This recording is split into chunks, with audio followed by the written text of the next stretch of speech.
Hello. आज हम पढ़ेंगे topic enzymes for DNA manipulations. The enzyme used in the recombinant DNA technology fall into four broad categories. First, template dependent DNA polymerases. ये क्या होता है? ये DNA polymerase enzyme that synthesize new polynucleotides complementary to the existing DNA or RNA template are included in this category. Different type of DNA polymerases are used in gene manipulation. अब gene manipulation में different type of DNA polymerase use होता है। DNA polymerase enzyme का काम क्या होता है? ये सिंथेसाइज करता है नए polynucleotides complementary to the existing DNA RNA template. क्या होता है? ये हो गया आपका, मान लीजिए कोई टेम्पलेट है डीएनए का चाहे आरएनए का, इसके ही कॉम्प्लीमेंट्री डीएनए पॉलीमरेज क्या करता है? डीएनए पॉलीमरेज क्या करता है? न्यूक्लियोटाइड्स को ऐड करता है इनके कॉम्प्लीमेंट्री, तो ये डबल स्टैंडर्ड बन जाता है ऐसा करके। डीएनए पॉलीमरेज फर्स्ट, इसका नाम क्या है? Kornberg enzyme, has both 3' to 5' and 5' to 3' exonuclease activity and 5' to 3' polymerase activity. अब जो डीएनए पॉलीमरेज फर्स्ट है उसके पास दो एक्टिविटीज़ हैं। एक तो एक्सोन्यूक्लियस की, मतलब ये 3' to 5' या 5' to 3' एक्सोन्यूक्लियस एक्टिविटी करा रहा है। इसका मतलब कि ये कट कर सकता है यहाँ न्यूक्लियोटाइड्स को एंड पे कट करता है।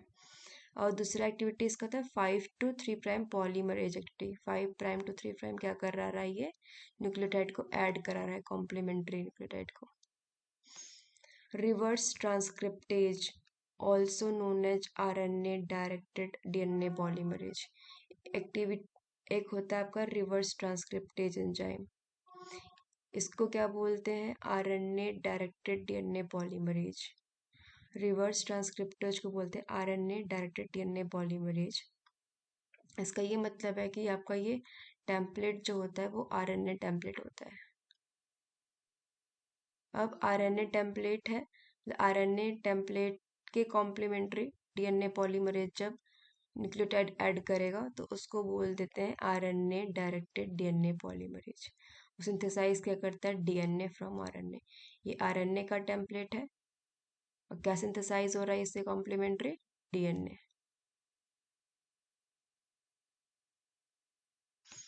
Reverse transcriptase was discovered by Howard Tamin at University of Wisconsin and independently by David Baltimore at about the same time. Reverse transcriptase को डिस्कवर किसने किया था? हॉवर्ड टैमिन ने, इस यूनिवर्सिटी में।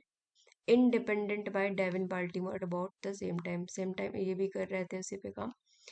The two shared the 1975 Nobel prize in physiology और medicine, दोनों ने शेयर किया एक नोबेल प्राइज को। Taq polymerases in the DNA polymerase derived from thermostable bacteria.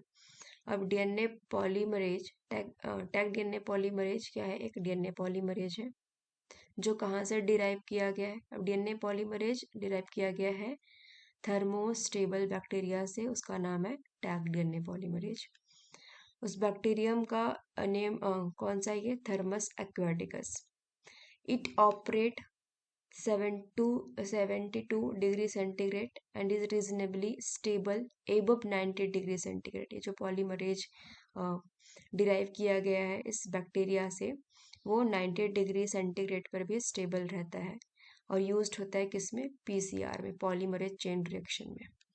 It has 5 to 3' polymerase activity and 5 to 3' exonuclease activity. But it lacked 3 to 5' exonuclease या proof reading activity रखता है। मतलब ये सिर्फ और सिर्फ 5 to 3 प्राइम पे कटिंग करता है, ना कि 3 to 5। 3 to 5 प्राइम की साइड में क्या करता है, प्रूफ रीडिंग करता है, और पॉलीमरेज 5 to 3 डायरेक्शन में करता है।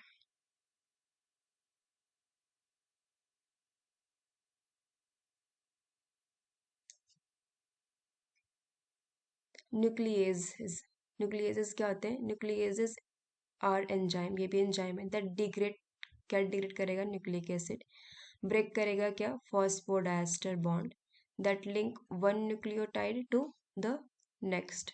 दो न्यूक्लियोटाइड के बीच में दो न्यूक्लियोटाइड के बीच में कौन सा बॉन्ड होता है, फॉस्फोडाइस्टर बॉन्ड, उसको ब्रेक कौन करता है, nucleases. राइबोन्यूक्लिएजेस, आरएनएजेस RNAs attack RNA and deoxyribonucleases DNAs attack DNA। ये आपका RNAs जो है वो अटैक करता है RNA के ऊपर, DNAs DNA के ऊपर। Some nucleases will only attack single stranded nucleic acid, other will only attack double stranded nucleic acid, and few will attack either kind। Nucleus are two different kind, कुछ nucleus single strand को cut कर रहे हैं, break कर रहे हैं, कुछ nucleus double strand को ही सिर्फ ब्रेक कर पा रहे हैं, अटैक कर पा रहे हैं, और कुछ ऐसे न्यूक्लियस हैं दोनों पे कर पा रहे हैं। अब दो टाइप के यहाँ पे हम न्यूक्लियस देखेंगे, एक होता है आपका एक्सोन्यूक्लियस, एक होता है endonuclease. Exonuclease remove nucleotide one at a time from the end of the nucleic acid, where endonucleases are able to attack internal phosphodiester bond within a nucleic acid. Any particular exonuclease attack either 3' end or the 5' end, but not both। अब जो भी exonuclease है वो या एक ही side attack करेगा, nucleotide का bond break करेगा एंड पे, चाहे वो 5' पे ब्रेक करे या अटैक करे या 3rd' पे। पर जो एंडोन्यूक्लियस है वो बीच में न्यूक्लियोटाइड की चेन्स होंगी, तो वो किसी न्यूक्लियोटाइड के, जैसे 5th' हो गया, ये 3rd', तो वो बीच में कट करेंगे, तो एंडोन्यूक्लियस बोलते हैं उसको। Mung bean nuclease, the mung bean nucleases is an endonuclease specific for single stranded DNA and RNA। ये जो मूंग बीन न्यूक्लियस है वो सिर्फ कहाँ कट कर रहा है, single strand DNA and RNA को कट कर रहा है या ब्रेक कर रहा है। एंडोन्यूक्लियस स्पेसिफिक मतलब कहीं बीच में ये ब्रेक कर रहा है बॉन्ड को। It is purified from mung bean sprout से निकाला गया है ये। It digested single stranded nucleic acid but will leave intact any region which is double stranded.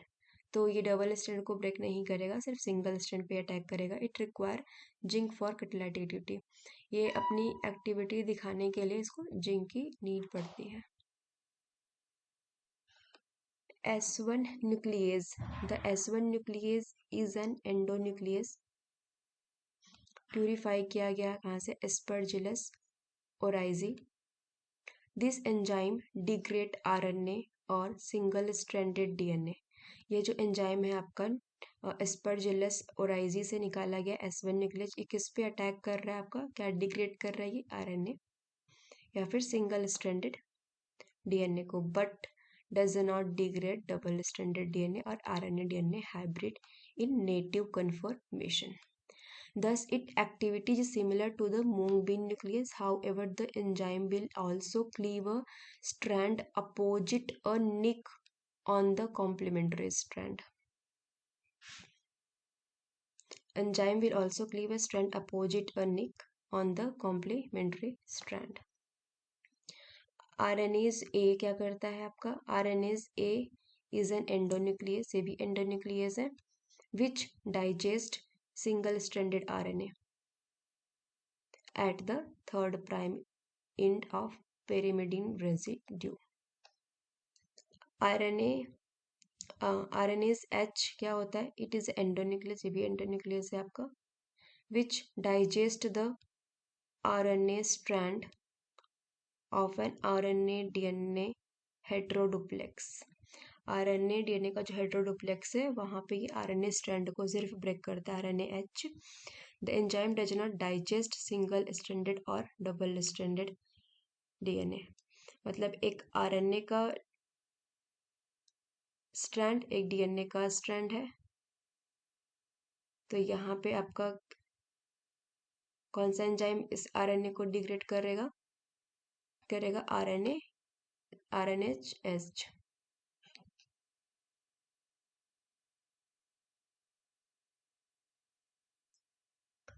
Restriction endonuclease और रेस्ट्रिक्शन एंडोन्यूक्लियस या फिर इसको बोलेंगे restriction enzyme is a bacterial enzyme.